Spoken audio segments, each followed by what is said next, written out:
I Don't Know Yet is not affiliated with any specific 12-step fellowship. The content put forth are the thoughts, opinions, and experiences of the host and guests. It is meant to be suggestive only and is in no way a reflection on how to work the steps in any fellowship or how to work any other recovery program. Let's get it. Amen. Ashe, ashe. What does that mean? Amen. Just different. Oh, all right. Cool. So, welcome to the show. This is the pilot. We're going to be talking about everything recovery related. I am Jen. I will be your host. Hi, Steph, you want to Jen. introduce yourself? Yeah, my name is Stephanie. Hello. Hello. How long you been in recovery, Steph? I've been in recovery since November 5th, 2022. So I'm coming up to 10 months sober. in a Hell yeah, couple you days. are. Yeah, That's fucking awesome, man. I know. I'm super proud. Already almost a year. I know. You're almost one. I love it. So I guess, we've already been talking about this quite a bit today. Our goal is to just kind of talk about character defects, what they look like, what they are, how they affect addicts in recovery. So I think that this is going to be the end of me trying to make this look like a show, and we'll just kind of get into it. So what do you think? What is your version or definition of what a defect is? So,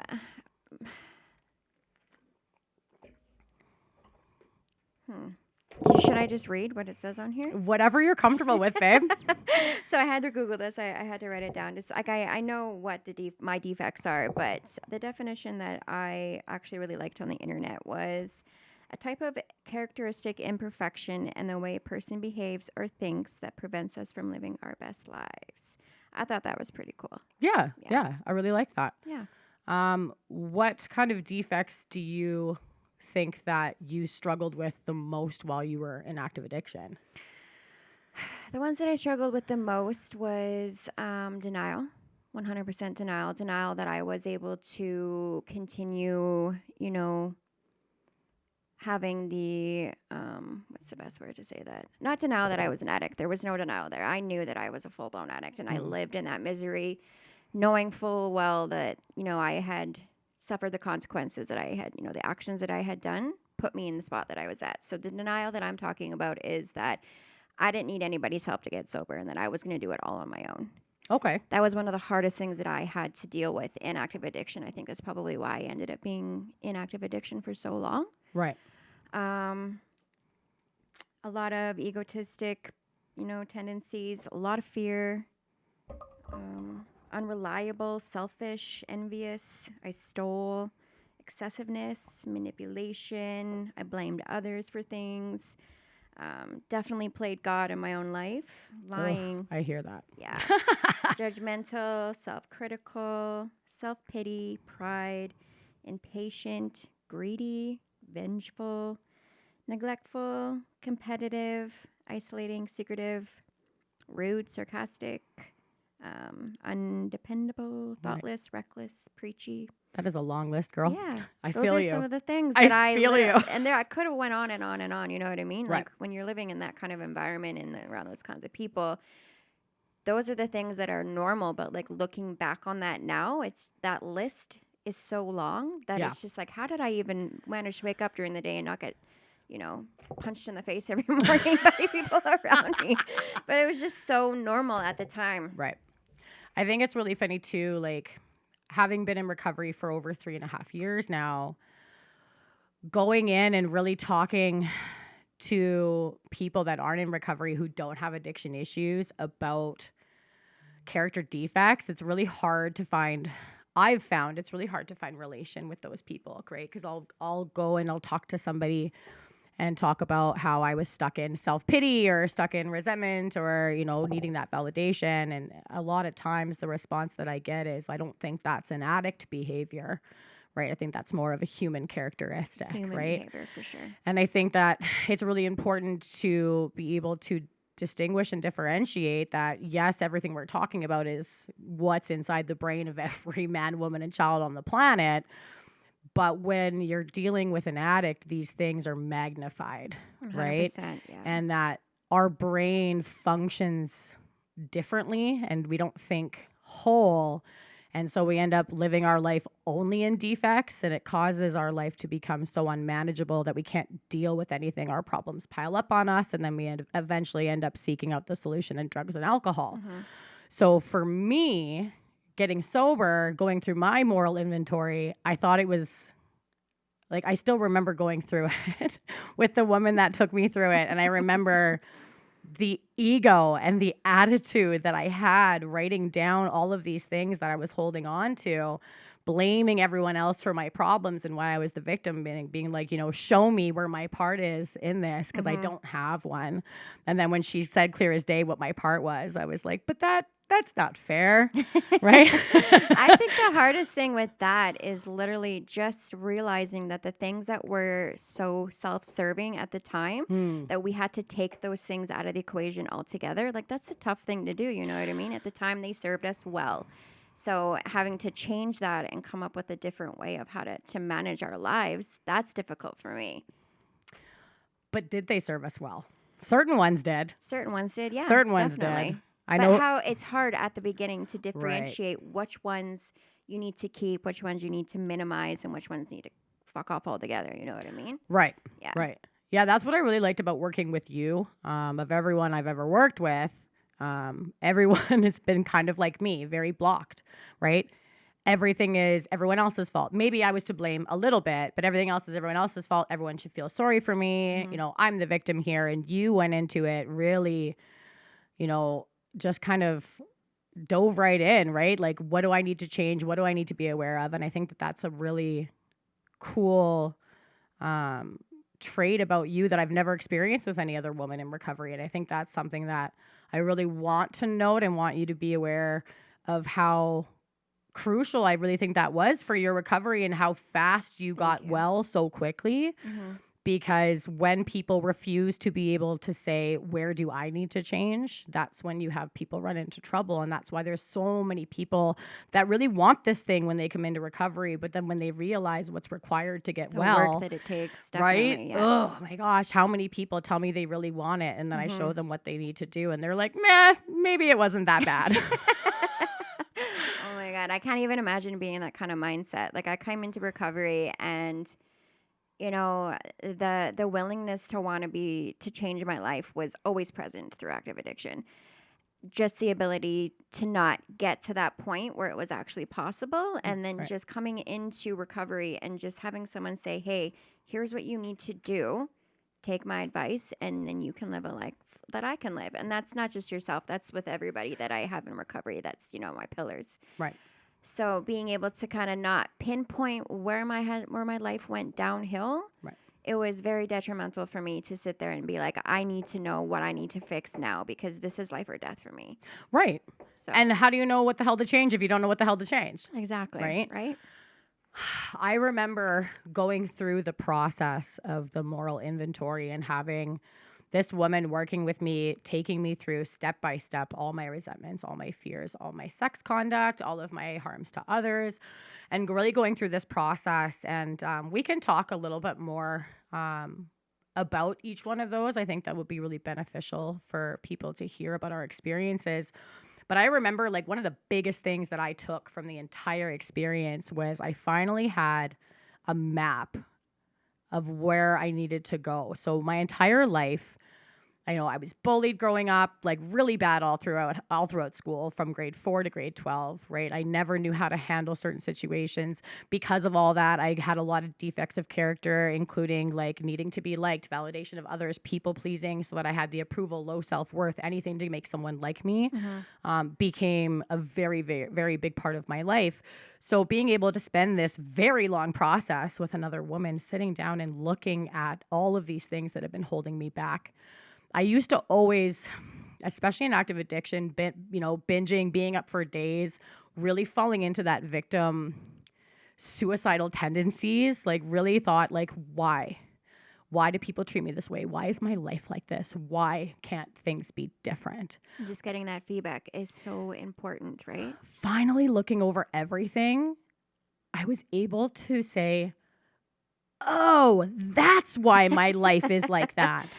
Bling, bling, that's bling. Why I'm getting, I had no connection, right? It was like, that's why people treat me the way that they do because they're responding to the way that I'm behaving. Yep. And how I behave is going to set forth or set in motion a ripple effect of how people are going to react back to me. And even if someone harms me without any kind of intention, it's up to me to react differently. Like, it was just, I remember how eye-opening it was for me to finally understand, like, holy shit, this is why my life has been the way it is. 100%. Definitely. How did you feel about kind of when we got through that process? So I guess listening to you say it and explain it like that, like the difference between you and me in that situation is that, like, how you explain that, the way that when I look back on, like, you know, why I am the way that I am, back growing up, like, you know, I had a dad that was absent. Even though he was kind of present in the life, he was very much in the background. So trying to get, you know, starting off with trying to be accepted by him. I don't know where it all went wrong, but like in going from grade school to junior high to high school, like I was a bully, I guess you can say. And I wasn't like a mean bully, like I wasn't angry. It was just I was more of a class clown. Like I was, you know, I teased people, and that was like a reflection on like me trying to push away what I felt about myself. So being able to go through that and get your feedback on like, wow, this is where, you know, this is how, I don't know how to explain it. I don't know, just getting your feedback and having your life be so different, I guess you can say. Right. There's a lot of similarities in like the outcome, but like how we got there is so different. So being able to sit there and listen to you say, well, look at it like this. And I'm like, bingo. That's where it went wrong. This is what I need to change. You know, that was something that was so powerful for me. Right. And to this day, it is still a super big part of my recovery every single day. When new defects come up at, you know, certain points, when new defects come up at certain points, I don't know, I just stuttered there. It's okay. You know, they're not as big as they used to be, and they're not, you know, as harming to, you know, my life anymore. But getting your feedback on stuff like that, it's just, it means a lot to me in my recovery. I appreciate you very much. I appreciate you. I'm really, really glad that you were able to come do this with me. Thank you. So I'm thank glad to be you. here. Hell yeah. You know, it's interesting that you had mentioned kind of like the awareness of the defects and stuff. Like, so when I went through that process with the woman that worked with me, I really had no idea what I was getting into moving on further in recovery, because even though I had the information, I don't think I ever really understood that an addict or an alcoholic or somebody that suffers with the disease of addiction can't deal with life, can't deal with what's going on in their brain. And that's why we use drugs and alcohol. So learning about myself and why things had gone awry was one thing. But now I had separation from drugs and alcohol, and I still had no awareness that I was acting in my defects until I acted in them in a situation for 3 weeks, and then things got really bad. And then I had to go trace it back and be like, oh, that's where that started. Why did I do that? And I probably had to make 3 or 4 mistakes that caused me a lot of pain before I smartened up. Can you think of over the last few months of like anything that you want to share where it wasn't until you felt the pain of acting out in it after the fact where you were like, oh, I probably should have done that differently? Definitely 100%. I just wanted to add that the best part about having you as someone that, you know, I can relate to and I can talk to, and that's taken me through, you know, my recovery from early on, is that the pain that you've been through and sharing your experience has ultimately resulted in me not having to spiral out like that. You've been a very big influence on me on like what not to do. So thank you. I appreciate that. But obviously that's it. Sorry. And I know it's not exactly a compliment, but it means a lot to me. I've learned a lot from you. But I guess to answer your question is, I've never had someone say it like that. But thank you. I'm glad that my fuck ups finally benefited someone else. Right? You're welcome. So proceed. I guess the biggest thing that I have is just with you know, my peers. You know, I had an experience with someone that's also in early recovery that I was in treatment with, and it was just very difficult to sit there and to try to understand that, you know, I wasn't trying to be useful to her for her benefit. I was trying to be useful to her or try to, you know, avoid, you know, the fact that there was a personality clash. Like I couldn't handle the fact that there was one person in the room that just didn't like me just because they just didn't like me. You know what I mean? Yep. So having to sit there and accept that, like, it's not that I'm like, oh, I need everybody to like me, but having to look at that and be like, why do I care so much? What is it about this one human being that I need her to like me so bad? And to have to sit there and literally on I think it was like a weekly basis, if not like a couple times a week, to talk to you and say, oh my God, like, why is this happening still? And it's still happening. And you're giving me the same feedback. And it's, the feedback is just, like, why, like, just let it go. She's obviously still sick. She's not in the same place in her recovery as you are. She's got, her own life, things happening. Like, why does there have to be a connection or a friendship between the two of you? And I guess it was just made me more comfortable, having to be in the same room with her, the same space with her, anything like that. Because, we're around each other a lot at the time. It's not so much anymore, but I still have to tell myself, like, when things like this come up, I have to just accept the fact that not everybody is supposed to cater to my needs. So the fact that she makes me uncomfortable doesn't mean that I have to sit there and try to pick up all the pieces and try to glue it together. Like, I can fix this friendship, or I can fix her to be a better version of herself. It was just, that was very difficult for me. Right. Yeah. And I do remember us having a conversation, which I think really helped. I know that I wish I could remember who told this to me, because it was brilliant and I use it all the time. It was that we are not meant to connect with every single human on the planet. Mm-hmm. If we were, connection wouldn't be as special as it is. 100%. Right. And Beautiful. and being able to look at other people and be like, do you like everybody that you've ever met? No? No? Okay. Why? Just because you don't click, and that's okay. Mm-hmm. Right. But when it comes to us as addicts, we just feel this burning desire to have to be liked by everybody. So I don't completely agree with that. It wasn't that I needed to like her. I needed to be comfortable in the room with her, and the fact that I couldn't fix the situation. Right. That's where I was living in my defect. Because if someone, honestly, the way that I've like lived my life, I guess not in every situation, but if someone doesn't like me and I'm not really doing anything wrong, I kind of take it as a compliment. Like, I'm obviously doing something right. Right. And I guess that's just my ego right there, another character defect. But with that conversation, or with that situation, it was more just like, she just bothered me being in the room. And so in order to make myself feel comfortable, I try to reach out to try to like mush this friendship together. Yeah. That just wasn't going to happen. Right. So that was just self-serving. It wasn't for the best interest of either of us. It was just for the best interest of me. Right. Yeah. Right. I wanted to take a moment kind of before we dig into like the main moral inventory defects and kind of our experiences with them. Okay. So, let me get back to, this is like my favorite part of this book. The first requirement is that we be convinced that any life run on self-will can hardly be a success. On that basis, we are almost always in collision with something or somebody, even though our motives are good. I feel like it should say can be good, but that's just me. Most people try to live by self-propulsion. Each person is like an actor who wants to run the whole show, is forever trying to arrange the lights, the ballet, the scenery, and the rest of the players in his own way. If his arrangements would only stay put, if only people would do as he wished, the show would be great. Everybody, including himself, would be pleased. Life would be wonderful. In trying to make these arrangements, our actor may sometimes be quite virtuous. He may be kind, considerate, patient, generous, even modest, and self-sacrificing.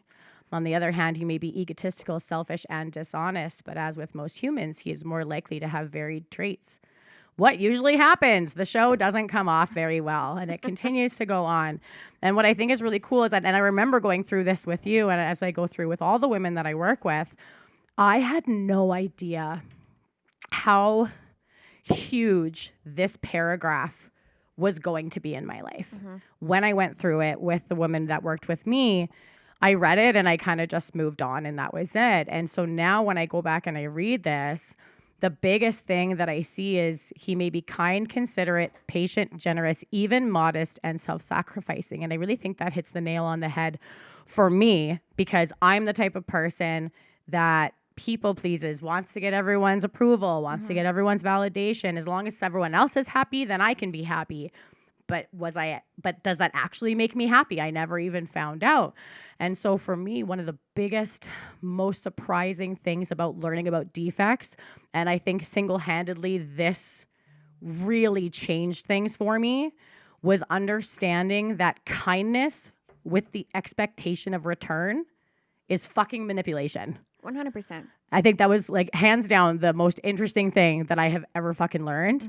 I do remember a specific person I was working with. She came to me once and she had said that she wanted to put on a Secret Santa for I've heard this story. You know this I story. love this story. That she wanted to put on a Secret Santa for her coworkers. And that she put all this time, all this effort in, and then the Secret Santa was finished, and she put a lot of time and effort into the gift she got for someone. And at the end of the day, no one thanked her. At the end of the day, the gift that she got didn't have very much thought into it, and she was feeling, kind of that self-pity, feeling pretty down on herself. Yep. She was pissed. She's like, Yeah. I put all this fucking work into this thing, and nobody fucking cares. How fucking dare you? You know what How I mean? fucking, like why the fuck did I bother? Right. And I wish I could think of a situation of my own experience. So sorry to toot the horn on the podcast, but I'm using your experience. I'll ask Right? your permission later. But one of the most interesting things is I remember her saying that to me, and I said, do you see your part in this? Do you see where your defects are coming up? And she's like, no. I'm like, why did you do the Secret Santa to begin with? And her response was, I wanted to get people in the Christmas spirit, and I wanted to make people happy because they work hard. And I said, cool. So if you're making a choice to be kind, then why do you care what happened after that choice was made? And she was like, what do you mean? And I was like, you made a choice to be kind, but you didn't get fucking thanked, and now you're pissed about it.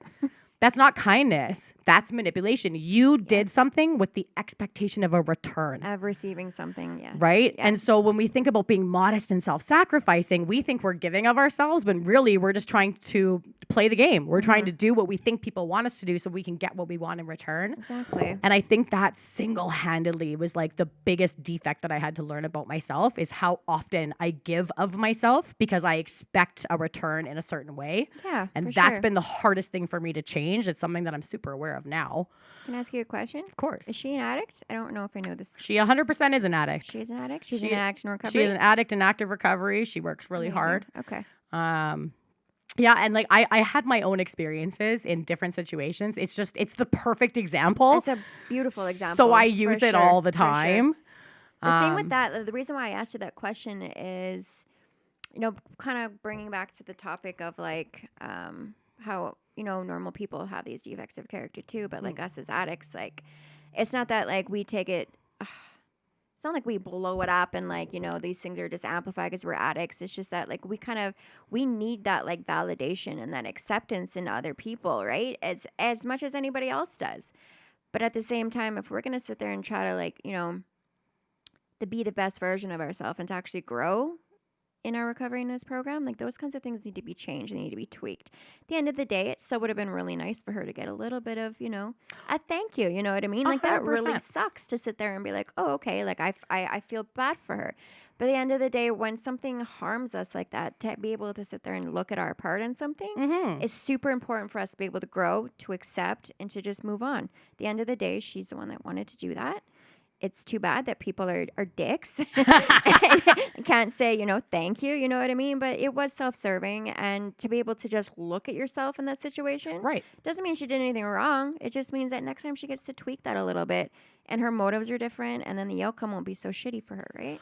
Well, and I think there's two really important things to take from that, right? Like one, like you hit the nail on the head, making sure and here's the thing to remember. If you choose to do something nice, then you have to be satisfied with that decision. And what happens from there is none of your fucking business. 100%. But another thing that I think is really, really ties to that, and I feel like that's a missed piece for a lot of people, it took me years to figure out, is how to have healthy relationships with healthy people. Yes. As opposed to trying to have healthy relationships with unhealthy people, right? If you're going to put time and effort into something like a Secret Santa, maybe don't do it for the people that don't care about you, right? People that you work with, right? Yeah. Spend time focusing on the people that lift you up, the people that you want to surround yourself with that make you feel better, that make you grow and make you happy. And when you interact and engage with healthy people, you more than likely will get a healthier result. 100%. I Right? think that's actually one of the points that you pointed out to me when I was having the issue with, the girl in recovery. Right.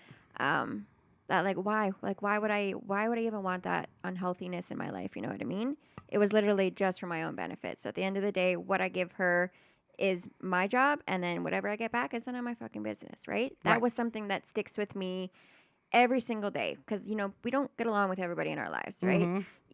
Even going through the drive-through and the person not being able to get my order correct. By the way, I get a double with a shot of hazelnut in my coffee at Tim Hortons, and I guess that's a little bit didn't much have for any. some people. No, I'm not. Oh, we're saying not that talking to about today. Okay. No, I'm just saying, like, I go to the drive-through, and sometimes that's a little bit much for some people to just, push that button, and that to me, Right. that just doesn't make sense to me. You know what I mean? But at the Mhm. same time, it's just that's none of my business whether or not I put my order out there, whatever it's reciprocated or not. Right. It's none of my business. I just hope that when I get to the window, that the outcome is what I want it to be. Right. So how do you feel about like have you, because I know that you've been really on a good path since we kind of went through all this stuff, coming up to a year, which is really exciting. Like, have you had any severe resentments other than this one situation we've been talking about that's really helped you learn and grow, or have you not really come into contact with that because you went through your inventory and stuff? Definitely. The fact that I can, that I'm aware of these things now, like you said, like going into my step 5 with you, or am I allowed to say that? Okay. You totally did. We're good. Making it to that step with you, Right. and being able to sit there and get the feedback, and to have the awareness and the willingness to want to know my part in everything. It shows up every single time something like that happens. Like if I have that feeling in my stomach, that that knot that you get in your stomach, where you just don't like that person, or you don't like the situation that's happening to you right now, I don't want to feel like that. You know what I mean? So Right. it's not like I have to sit there and be like, oh, that person sucks so bad, like I wish they just changed. It's just like, well, you know what? That's not going to happen right now. So this feeling that I'm having right now fucking blows. Right. So what can I do to change that? The resentment piece, yeah, since we went through that, is something that I guess is a strength in my recovery. The one thing that I guess I can say that I really struggle with is fear. Fear. That is still something that will always live inside of me, probably until the day that I die. It's just because, there's so much to lose now that I've made it this far in my recovery, and that Right. I'm doing so well. So there's a lot of fear of, making a mistake, or, getting the urge to take a step to not grow, I guess you can say. Right. Not so much resentments, but definitely with fear, for sure. Oh yeah, I fear itself. We'll definitely get into that. Mm-hmm. I do want to end with I really wish I could remember who told me this. We've talked about it many times. I'm like you. It takes a lot to make me resentful. Mm-hmm. Like a lot. Yes. Most people that suffer from the disease of addiction, I find that's their go-to. People struggle with it, getting angry at other people and resentment and I don't stuff. understand that. I don't get why you want to sit in that feeling, But sometimes they don't know where the out is, right? So I've found for myself, the number one thing that I've seen turn people's brain to be able to see it the right way, the way you and I do, is the dog in the woods. Okay. Right? So for anyone who doesn't know, you are walking in a forest, you see a dog. You're like, aw, a dog. This is a sad story. And you get closer, and this dog starts trying to bite your fucking face off. And immediately you go from, a dog, to fuck this dog. And you're immediately angry at this dog, right? But you look closer and you see the dog's leg is in a trap. It's hurting. It's scared. It doesn't know what to do. It's literally just trying to protect itself. Immediately that fuck this dog goes to, that poor dog. Right. And I think that that's something that you and I working together have been able to really get a handle on, is people are literally trying to survive. Yes. Every single fucking day. And their coping mechanisms and their survival strategies might not be the healthiest, but just because they're acting out doesn't mean it even has anything to do with you. They're probably fucking terrified inside. And so when I was taught the dog in the woods story, that really gave me that shift. It really takes a lot for me to be fucking angry at somebody. Definitely. And I just hope that helps other people. I wish I could remember who fucking told me that story. But that's enough about resentment. Fear. Let's talk about fear. Good old fear. Oh my God. Okay, tell me what's on your mind, because obviously based on our conversation now, you're saying some fears coming up. So let's talk about it. Yeah, there's been some fear. I guess the biggest thing for me lately has just been the fear of not growing. I think I've reached a point in my recovery. This has been showing up for me for the last, I'd say at least 2 months. Okay. you start an early recovery, and there's so much work you need to do, and there's so much, you know, action being put into early recovery, and there's the treatment process if you're someone that goes to treatment, all of that stuff, that there's always constantly the next thing that I need to be doing in order to get to where I want to be. Right. Well, lately it's been like, okay, so I've done those things now. I'm working with others. I'm doing the thing, you know what I mean? I'm at a point now where it's the thing that I'm worried about is not growing, because it's been such a good experience for me so far to be able to say, hey, look how far I've come. Look what I'm doing today. What next? The fear of the unknown, taboo, my entire life has been something that has just terrified the crap out of me. You know what I mean? That's probably why I'm interested in some of the things I am, like astrology and tarot. I like to be able to tell the future kind of thing. I'm such a geek with that stuff. So the fear of not knowing what's next for me, and just trying to figure out, and to find that medium. It's like, okay, so I can try to involve all of these things in my life. Like, say, like I'm going to school in the next couple of weeks. Okay, should I throw getting a job in there? Should I throw, an intense gym routine in there? What should I throw in there on top of that? You know what I mean? And then it's like, oh, I've got fear. Like, what if I put too much in it? What if I'm not doing enough? Like all of that balance of just like where I'm supposed to be at this point it's scary. It's very scary for me. I feel like we could do an entire 5 hours on emotional sobriety and balance. Oh my God. All right, let's skip that for next episode. We'll leave that one for next time. But yeah, that's where the fear comes up for me lately. Yeah, so I mean, I really relate to that. Like, it was so funny. I remember when I went through this process, I had like 4 fears written down, and they were like the dark and I remember spiders. Yeah. And because I didn't understand, right? Like talking about fear of success, fear of failure, fear of disappointing people, right? Yeah. Fear of losing friends, fear of losing your sobriety, relapsing, all that stuff. And when I really dug into it, I saw that I feared fear itself. And some of the biggest contributing factors, I think, that have helped me deal and cope with fear, and I hope that they can help you as well. There's a bunch of things. So being able to live in 3 categories. I know we've talked about this a lot, right? Trust, faith, and acceptance. And I'll go into that a little later. But I think one of the most beneficial things that I ever heard was, I am no longer allowed to say, why is this happening to me? Every situation, I have to say, what am I supposed to learn from this? 100%. Whether it's good or bad. So if it's something good, what am I supposed to take from this? Do I always spend my time waiting for the other shoe to drop so I can never enjoy the moment of pleasure or the experience that I'm having? Do I lean into joy? Or am I afraid to enjoy the moment because I'm afraid it's going to end? Yes. Right? Yeah. Or am I going to be... my God, I just lost my train of thought. You respond. I could talk about fear forever. You know what? I love that, because, it's funny.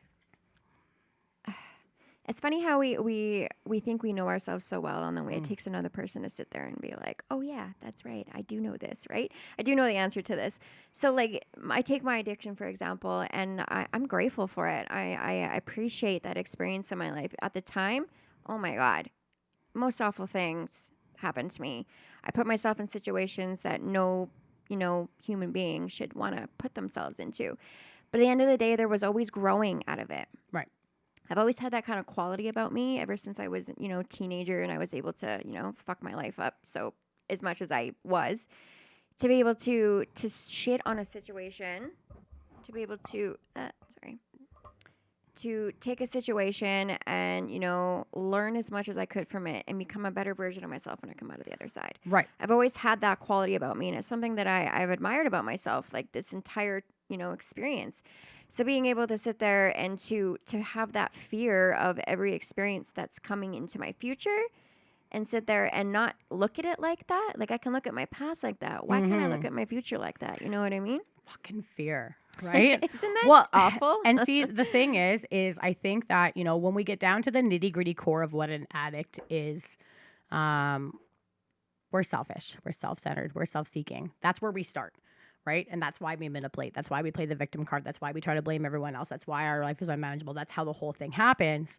And when we get through to where we're trying to grow, I think we still, I mean, at least for myself, in my own experience, I've had tendencies where I thought it was the right thing. You know, I would pray to my creator, my higher power, right? I would try to bring the universe into it and say, okay, this is what I think based on what I know. Here's my prayer and reflection. Here's what I think is what you would have me do. Here's what I think is healthy. So I'm going to put all this time and work into this thing. And so therefore, because I've done everything I should on my side, I'll definitely get the results. The outcome will be beneficial that for me. I want, Yeah, that for I sure. envision for myself, which is still completely selfish thinking. Definitely. Which I think for me is where a lot of fear came from, because then I would do all these things and it wouldn't go the way that I thought I would. Thought it would. And now I'm not allowed to revert back into that self-pity, right? So now I'm like, oh my God, I'm just a sober white knuckling friggin' addict trying to figure out what the hell I'm doing with all these different emotions. But that's a learning experience right there, right? As much 100%. as it sucks to have to grow like that, unfortunately, as an addict, I need to go through some serious fucking pain before any actual growing needs to happen. And that's and why I have to accept that, you know what I mean? And Right. you're such a good person to talk to about this, because you know that firsthand, and all these experiences that you've had, you know, I think that I can safely say that those situations don't happen as much anymore, right? Because you've yeah. learned from them, Oh, and yeah. you've grown, and you're more self-aware. Right. So those things need to happen, right? Which is the point that you were trying. Sorry.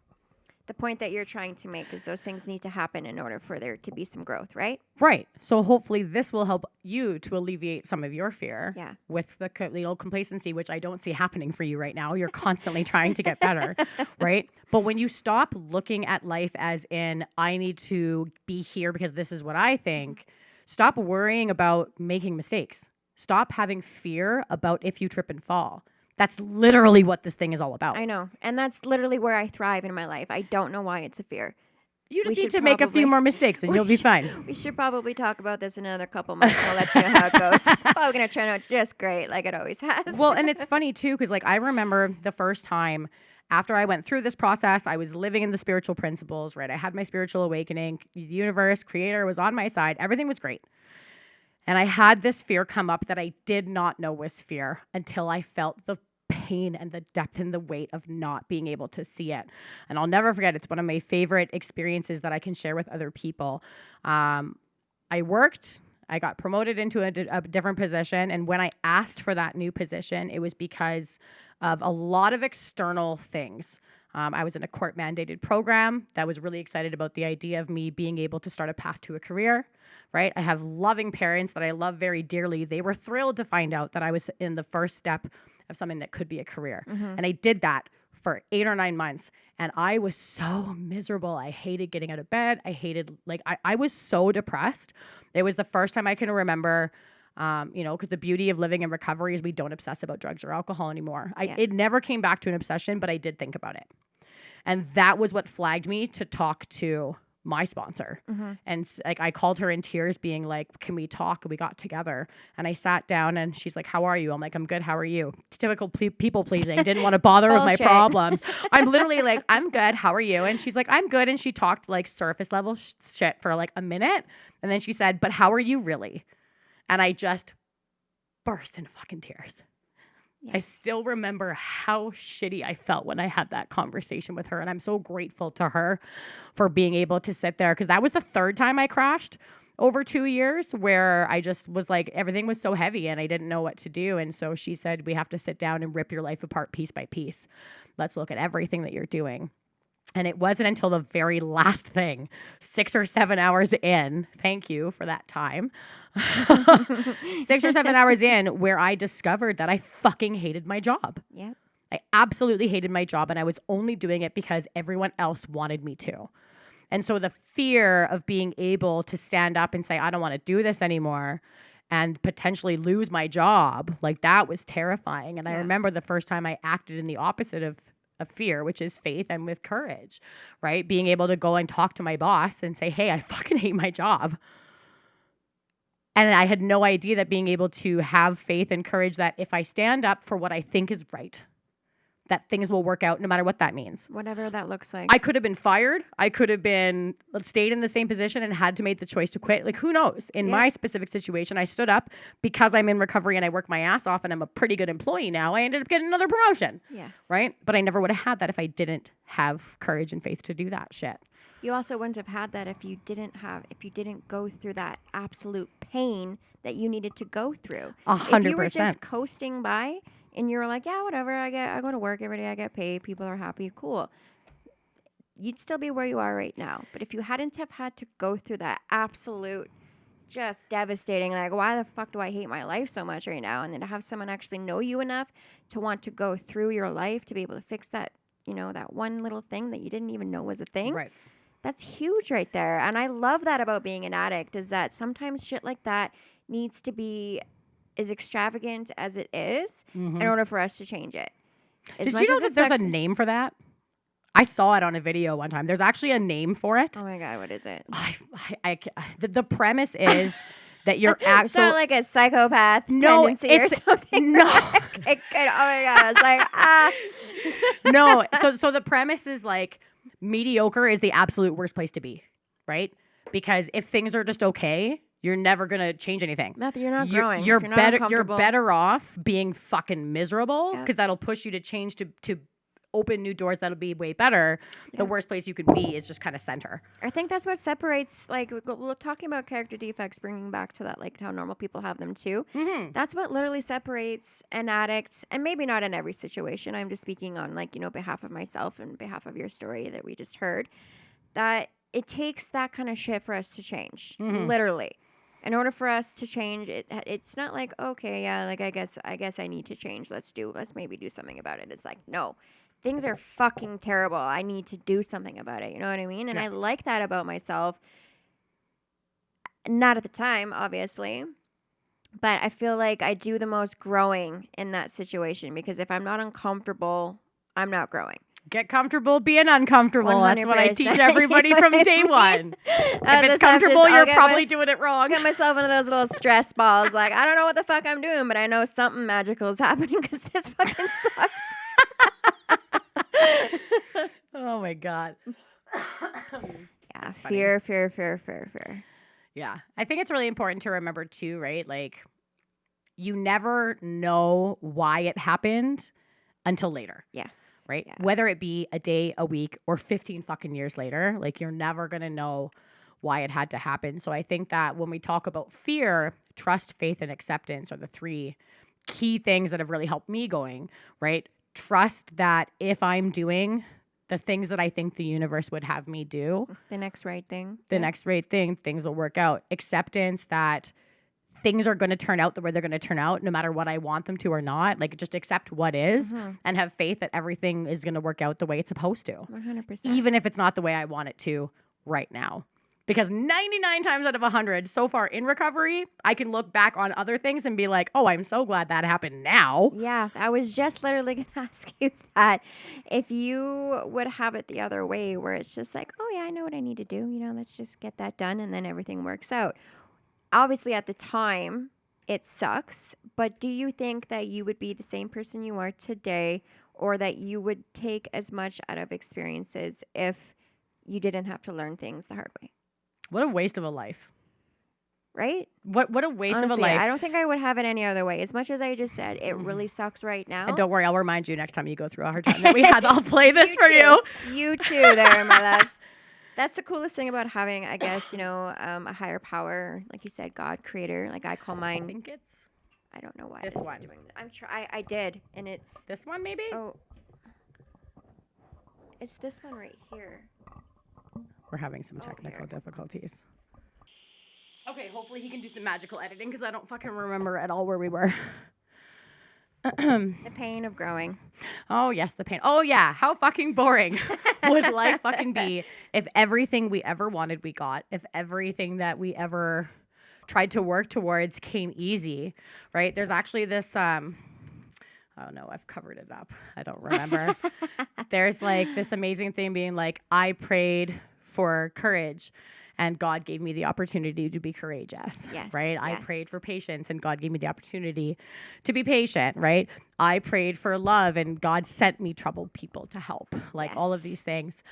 And I think that it's just really important to remember that every experience is supposed to add to life. And when you stop looking at like the victim, like, why is this happening to me? What am I supposed to victim learn from mentality, this? yeah. Right?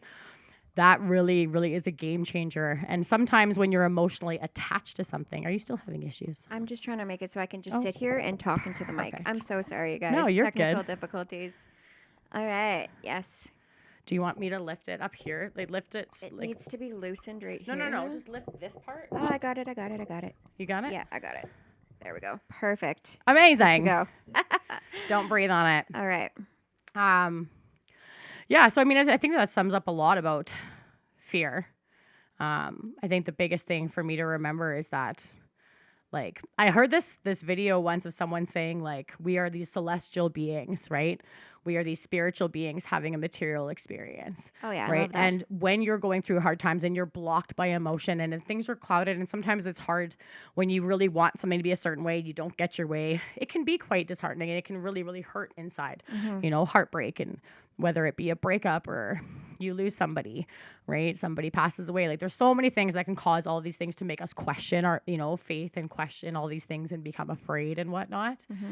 And I think that one of the biggest things that I took from this video I saw is that she said, we're these spiritual beings. Imagine being told, hey, do you want to go down to earth and have this Oh, I love this. beautiful life, but you're literally only going to be there for like a blip and experience every single emotion Learn as that much a as you can. human being Yep. can experience, all of it, good, bad, whatever. Do you want to feel these things? Like, do you want to go do that? Of course you do. So sometimes as hard as it is to feel the hard emotions, what a beautiful thing to be able to feel. 100%. Right? Yeah. And I also think it's really important to know you don't know true pleasure until you know true pain. You don't know true happiness until you know true sorrow. You don't really appreciate the good until you know the bad. Yes. And I think that everything, that yin and yang, like they have to go together. And when you see it that way, it makes dealing with not getting our way and having that fear a little bit easier. Way easier. Definitely having that faith that the outcome is always going to be for the benefit, regardless of the situation. Right. I think that's another cool thing that separates, you know, addicts from, you know, normal people is that, you know, if you look at it in that type of sense, I just lost my train of thought. 1 second. What was I going to say? You were saying if you look at the difference between addicts and other people when it comes. I know that. But we spend our active addiction trying to numb out those kinds of feelings. So being able to sit there and have that taken away from us for so long, for however long that we are in active or addiction, when we get to experience that when we're sober, those things are so much more appreciated when you can look at it in that kind of perspective. You know, when you've grown enough to be able to look at life from a glass half full kind of perspective rather than a glass half empty kind of way. Right. That to me is such a beautiful thing. And that is why, you know, as much as, you know, fear has such a, you know, a hold on certain things that I do in my life, at the end of the day, it's always a confirmation that I know that something is always going to have my back. Right. At the end of the day, that is also a really comforting feeling. And if I hadn't experienced life the way that I had, I wouldn't have that clarification and that, you know, just that experience to be able to have, right? Yeah. Yeah. Fucking life in recovery. I love Defects it. and character. I love it. Oh my God. I'm so grateful that I'm an addict. Me too. For different reasons that I think that a lot of people. I'm grateful that I'm an addict in recovery. Not that I wouldn't say that if I was in active addiction. I would be like, I fucking love this shit. I'm so grateful. It's not like that. But yes, an addict in recovery and someone that is getting the most out of what I've learned so far, for sure. I'm very grateful because I see all of and I hate using the term normie, but I see all of the people around my life, whether they be friends, acquaintances, people I've worked with, people I currently work with, whatever. I see all of these people who never had addiction issues. So many people, and I hate to say it, and you can totally roast me on social media. I don't care. so many people have these mediocre lives that, again, the same thing. They're comfortable, so there's no reason to change. Yep. And so there's no desire for growth. 100%. And That would be miserable. without being an addict, without hitting that absolute bottom, like today I live a life where I'm constantly aware of how I'm acting, how I'm treating other people, how I treat myself, what I'm willing to put up with, what I'm willing not to, how to set healthy boundaries, how to set expectations, how to walk away from unhealthy people. All of these skills I learned being in recovery. What a beautiful thing, right? What a beautiful fucking thing. That's exactly going back to what you just said there about having a human experience. Wouldn't you like to experience all of that? You know what I mean? Maybe we were put on this planet to go through what we were supposed to go through, to end up learning the lessons that we learned to become the person that we're supposed to be. Right. Without all of that, like, where would we be? We'd just be, like, yeah, we'd be plateau, coasting through life, hating our wives, hating our husbands, hating our jobs. You know, just, that's why I said, like, my biggest fear is just the not growing piece. Right. It's not even, now that we're digging more into it, it's not even just specifically about, like, not growing in my recovery. It's not about fulfilling my ultimate happiness, because that is the one ultimate goal that I have in my life. Even before I came into recovery, it was like, I just want to be happy. Whether if that's, you know, alone and with a white picket fence, or, you know, maybe I'm the type of person that wants to have a, you know, a chain link fence instead of that white picket fence kind of house life. You know what I mean? You know, the average thing that people think makes us happy. I don't want to settle for that. I want to actually feel complete contentment and happiness. And I think that that's where that fear actually comes from, is just not learning the way that I'm supposed to be learning and taking those steps in order to get to that absolute, you know, blissful place that we as addicts and all other people, you know, strive to be at. Right. Well, if I can offer you any feedback on that I found for myself, is go back to the basics, right? How did you get sober? How did you start working through the program? How did you get into recovery? Sometimes 1 minute at a time, sometimes 1 hour at a time, sometimes 1 day at a time. Don't allow yourself to focus on the end result of what happiness will look like, right? Look at today, right? Yeah. And say, did I do at least one thing today that's going to help me grow to a better tomorrow? Then if the answer is no, that's okay. Make sure you readjust for tomorrow. And if it is, say, fuck yeah, I did something good today. Perfect. I love that. Right? Thank you. Sometimes when we get past that early recovery piece, it is so easy to forget the simple principles that got us there. Yes.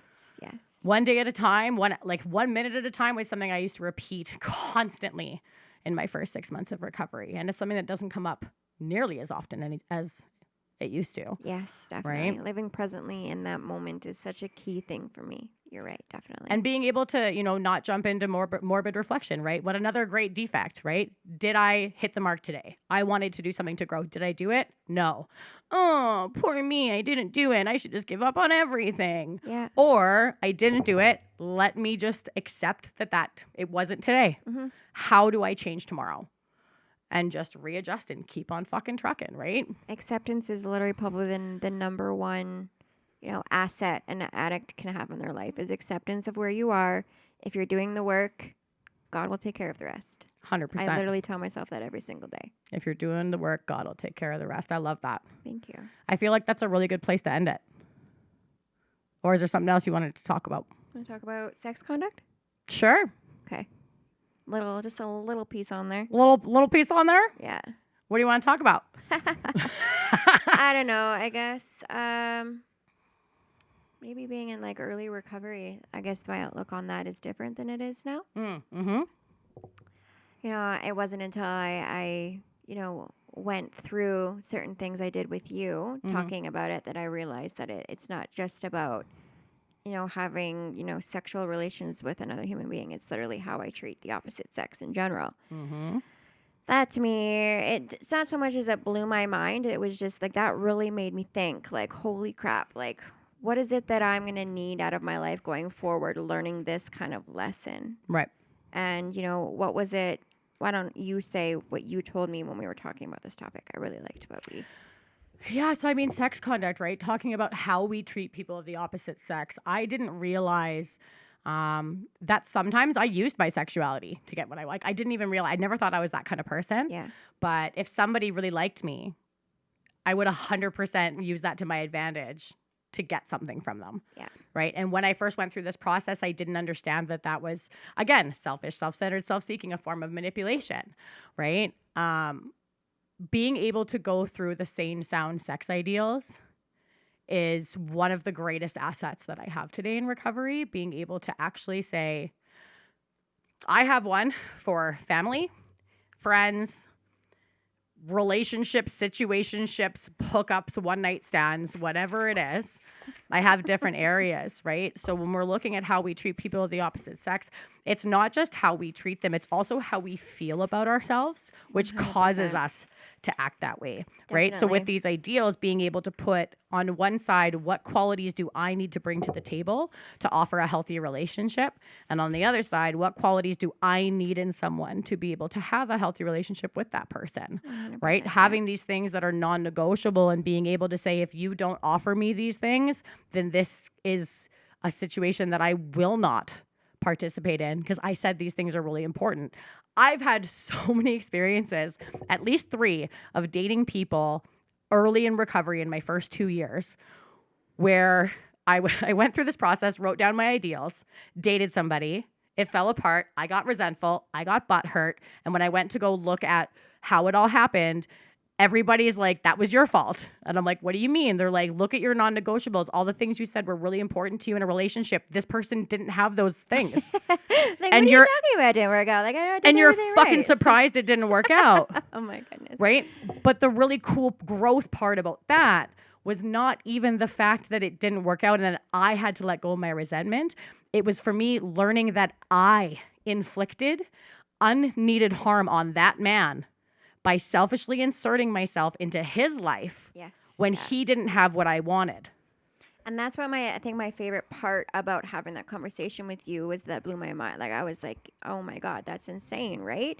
So I guess I'm grateful that I haven't made that mistake in early recovery where I have tried to put myself in a situation of equal give and take that I'm not able to have an equal give and take. Right. Being able to sit there and actually think about like what it is that I need in my life from another human being, and not even that, like what do I want to be able to, how do I want to show up for that human being? That to me was so important in my growth that it made me, take a look at like, I guess I can use like my experience that we had in the conversation in the car here. Yeah. So, I got sober, and within the first week, and this is without any recovery. This is like literally just like days early in sobriety. I have a situation where like, there's someone that was important to me in my active addiction where like I was going down the wrong path and I was going downhill quickly and I ended up hitting a really bad bottom, and it didn't align with where he was in his life at the time. So back when I decided to get sober, that was literally the first thing I did was like, hey, guess what? Like I'm doing the thing, you know what I mean? Like, let's hang out. I miss you. Like, look how good I'm doing. Trying to make myself feel better and fill that void that I had lack thereof with the fact that I wasn't using drugs or alcohol anymore. Try to fill that void with, connection with another human being, and then it not working out the way that I wanted it to right away. Like literally right away, because instant gratification is something that an addict needs all the time. Right. So being that early in recovery and having the situation, not go the way that I wanted it to, that was very disheartening for me. It really sucked. So being able to sit there and do some work with you and hear that, I was like, get the fuck out of here. Like, it's not that like I didn't know. Like, obviously, like I should have known that, right? But at the same time, it gives me the choice to be able to deserve the life that I want, because I'm going to work my ass off to become not only the person that I want to be able to show up in that relationship, but to be able to have that opportunity to know that I need those things as well. You know what I mean? Yeah. And I think the problem I'm having now is that, like if there's someone that comes into my life and like say he does have all of those check marks on that list, he does fill that the same sex ideals list that I have, and I don't have my side of the list completed, that's a lesson too that is tough for me to sit there and try to accept, because it's, like that person could be sitting right there, you know, showing up and just having like all of this great shit that you want in your life. But yet I don't have that, you know, that's part of the list done on my end. You know what I mean? And that's something that I'm still learning how to deal with, right? And being patient with myself to know that, you know, I'm doing the right thing. I'm at the right pace. Like I am where I'm supposed to be in my recovery now. If anything, I'm even further than where I thought I was going to be in early recovery. You know what I mean? So, hell yeah. Yeah. You've grown so much since I started working with you. Thank you. Now you want a real mind fuck? Okay. Here's a real mind fuck. Try adding. I was going to say something really bad there, but I'm not even going to say it because should I just say it? Say it. I'm not getting any, so I'll definitely take a good mind fuck. Let's do it. I could use a good mind fuck. Thank you for that. So here's where it's really important when we talk about 1 year of recovery being the minimum before you start dating. When you hear that phrase, when I hit a year, I was like, boom, start dating. A couple things went wrong. You know, someone once said 3 to 5 years. Wait. And I'm like, are you fucking crazy? You high? Now that I'm in the middle of that 3 to 5 years, I'm like, yep, sounds about right. Like, oh my God. there's so much to learn. So here's the mind fuck. Okay. We spend all this time learning about defects, resentment, fear, all this stuff, sex conduct, all these things, people pleasing, validation of others, avoidance, hoping that if we ignore something, it'll go away, not being able to set expectations, boundaries, all the stuff that we've spent however long just talking about. Now let's add our sane sound sex ideals. Let's say you have everything in your column and you find someone that is everything in their column. Cool. Now you have to try to have a healthy relationship moving forward without all of these defects of character coming into play. And it is a total mind fuck, right? It is a lot. It seems like it's impossible. But at the same time, it's not impossible, right? Okay. It's a lot of prayer, like pause, pray, proceed. Yes. Reaching out to others, making sure that we're using the spiritual principles we use in recovery. So we're not inflicting harm on the other person. So we're not inflicting harm on ourselves, and ultimately that we're still growing. Mm-hmm. But this is why I think it's so important that people constantly are like, oh, I'm sober now, better start dating. Right? Yeah. Why would you want to find a healthy person if you yourself aren't really super healthy yet? And it takes a big person to admit that they're not, right? When I was a year sober, I was like waiting to check that off the box and be like, okay, cool, I can go date now. Because I wanted that validation. I wanted that ego boost. I didn't love myself enough. I needed that love from someone else. Mm-hmm. And the longer I'm in the program, the more I work on myself, the more I understand that my life is fucking beautiful and I love who I am. And anyone that's going to be in it is going to be added to my life, not going to become my entire life. I love that. I absolutely love that. But it's definitely like, you need to learn what your defects are. You need to learn how you can overcome them. You need to learn how to practice these things in everyday life. So for me, I found that I really needed a long time to learn how to get that emotional balance and sobriety, working against these defects that I always do before I added the dating piece. Mm-hmm. But unfortunately for me, I had to date 3 separate men over the course of a year and a half. Not unfortunately, that's a plus. You know, learning experiences are great. You know what I mean? Fair enough. Is power. It's true. And there's a very large difference, I guess, between mistakes and choices, because I didn't learn the mistake. I didn't learn until the third person that I tried to go on dates with. I think that's probably like the key thing right there is if you go into it with the expectation of this being like, you know, this is just going to be the best, greatest situation ever, and then not even thinking about, well, what happens if it doesn't work out? If not being able to accept that piece too, then there's no point in even trying. You know what I mean? Oh, yeah. So I think that like where that's different with me in early recovery than I am now is that if God were to put someone in my path right now, and yes, I don't have my column completely checked off, but he put somebody in my path and there's an opportunity to grow, you know, in a situation. Like I don't think that at the time, like in early recovery, I would have been like, yeah, let's fucking do this. Like, let's just see what happens. You know what I mean? But now I'm just like, you know what? I'm okay with the fact that if it goes well, it goes great. If it doesn't go well, I'll accept it. I'll take it as a learning experience and move on. Whereas before, it was like, it'd be devastating. Right. You know what I mean? I'd be like, oh my God, why isn't this working out? I suck. You know what I mean? Well, and I think it's really important to recognize that there's so many opportunities too, right? Like just because, so you have this, you know, this person that could be in front of you that checks off all these boxes. You have the awareness that maybe you're missing a couple. It doesn't necessarily mean don't engage.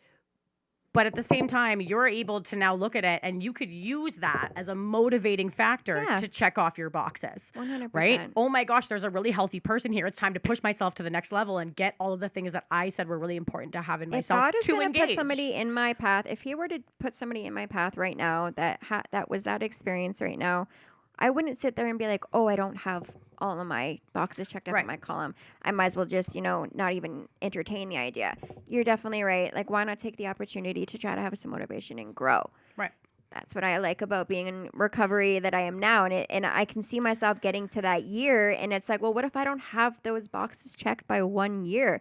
But at the same time, at least I'm trying to work on it. You know what I mean? I've got that 100%. timeline. I've got, the people around me and that I hang out with, they're going to give me the okay to try to do the thing. You know what I mean? But at the same time, like, if I don't have all of those things checked off by that milestone, at least I know that I'm working on it and that I've got people around me that, I even with the same, like the friends ideal, the same, what's it called? Sane sound friend ideal. Yeah. Even with the friends, you know what I mean? If I have those proper people in my life where they get to show up for me the way that I want to and I'll show up for them the way that I'd like to. Right. Those people will be there to support me in every way situation possible. You know what I mean? And who wouldn't want that? Who wouldn't want the opportunity to grow? Right, 100%. Right? And like what a great way to segue off of relationships and onto the friendship portion, right? Like how many times has someone said to me and how many times have I said to you, stop trying to have healthy relationships with sick people. unhealthy people. Yep. They don't know how to do it, right? And so I find that like if I'm the only way that I will ever interact with somebody that I feel is what we call spiritually sick is if I'm trying to help them into recovery. Yes. I will 100% not allow an active addict or alcoholic into my world, into my close, like I have my pillars, my people, they're super universe centered. I'll just say it, fucking God centered, God conscious, right? Fuck yeah, that's our if people. If you don't like the lingo, I don't give a fuck. Get off this fucking podcast. Right? Right? I used to hate the word God and I used to hate the idea. And now God is single-handedly the most important thing in my 100%. life, right? And so when it comes to these people, like you will become who you surround yourself with. Are you going to surround yourself with people that are fucking 100%? Are you going to surround yourself with people that are drowning, miserable, and want to fucking die? Or are you surrounding yourself with people that are constantly growing? If you want to grow, if you want to get better, surround yourself with people that are fucking better than you. 100%. Right? I always find all these women that I work with, they get so upset and then I ask them to tell me about their 3 closest friends. And I'm like, you're literally swimming in an ocean and there's 3 people drowning around you and you're surprised that you can't keep your head above water. Why are you not swimming to the boat that everyone's arms are reaching out saying, come on to the fucking boat?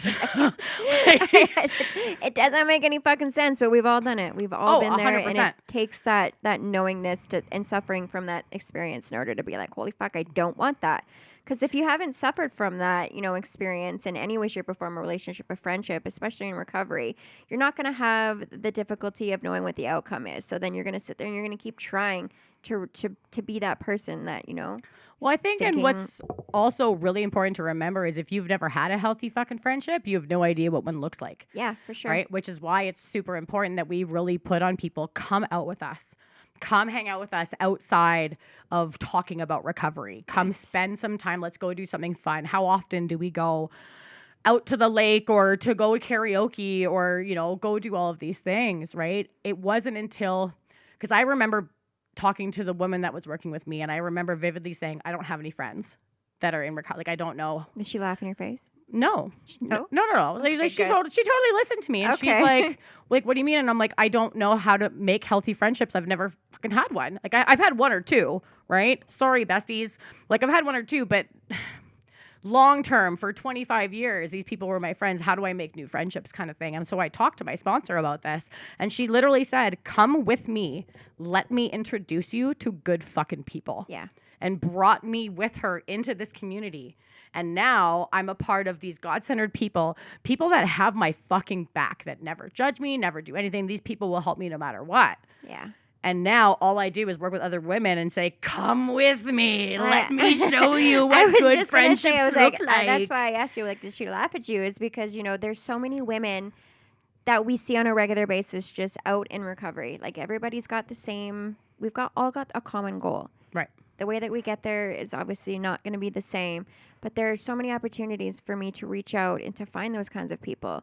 And like, I don't have to sit there and sit back and, you know, resort to what I know. If I want to grow, like, I need to reach out and, you know, resort to what I can aspire to have instead of what I used to have. You know what I mean? Right. And that's what I just thought it was funny because, you know, when you and I had this conversation and like I think it was, like I have a hard time relating to women, and it's not myself that has a hard time relating. I love all people, all walks of life. It's that women have a hard time responding to me. I don't know like what it is about my personality, or if it's maybe that I'm just unaware of the way that I come off to certain people. But it was difficult for me to have an entire, you know, adult life experiencing having friendships more with men, and then coming into recovery and not knowing how to change that and to try to figure out how to get strong women in my life at the same time. Right. Instead of just resorting to having, you know, only men as friends. And, you know, and I know that, you know, early recovery, like sometimes people have the wrong idea of like what the friendship is supposed to look like at that time. Right. So it's obvious. I recommend to anybody that's listening to this in early recovery to surround yourself with, you know, the same sex people as much as you can, because, you know, you're not just distracted, your guys' goals are the same. But we had this conversation and like it was hard for me to sit there and to why not reach out? Like, why not just go up to, you know, another female friend in recovery and say, hey, what are you doing? Let's go for coffee. Chances are that response is going to be like, fuck yeah, let's do that. You know what I mean? And that was a difficult thing for me to learn, was that that's okay to do that, even though, you know, my past experience with that hasn't always been the best. That's courage over fear, baby.